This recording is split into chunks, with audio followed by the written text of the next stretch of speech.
চাঁপাইনবাবগঞ্জ জোরপূর্বক জমি দখল ও চাঁদাবাজির বিরুদ্ধে মানববন্ধন। আমাদের চাঁপাইনবাবগঞ্জ জেলা প্রতিনিধি মাহিদুল ইসলাম ফরহাদের পাঠানো তথ্য ও ভিডিও চিত্রে ডিডি ডেস্ক রিপোর্ট।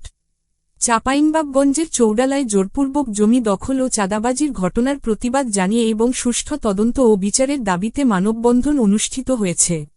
বৃহস্পতিবার বেলা 11:30টায় গোমস্তাপুর উপজেলার চৌডালা মাদ্রাসা মোড় কলেজপাড়ায় এই মানববন্ধনের আয়োজন করে ভুক্তভোগী জমির মালিকরা। মানববন্ধনে বক্তারা বলেন, এলাকার ভূমিদস্যু শরীফুল, মতিন, শাহ আলম ও বদিউর চক্র এলাকার মানুষের বিভিন্ন জমি জোরপূর্বক দখল অপচেষ্টা করছে। এমনকি জমি দখলের সময় চাঁদাবাজি করছে তারা।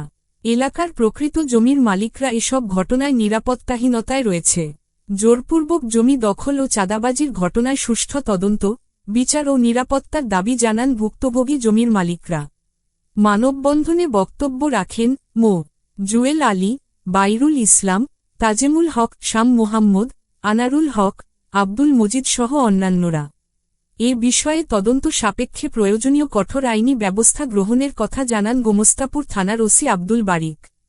এরা বিবাদ করার লেগে জমিটা দিয়েছে, কারণ উনি কি আমার কাছে চাঁদা চাচ্ছে, উনি কি চাঁদা চাইছে আমার কাছে, তারা কলঙ্কিত করতে চেয়েছে, ভুয়া বলতে চেয়েছে, ধরনের হুমকি ধামকি দিচ্ছে, আমাদেরকে এরকম হয়রানি করছে তারা।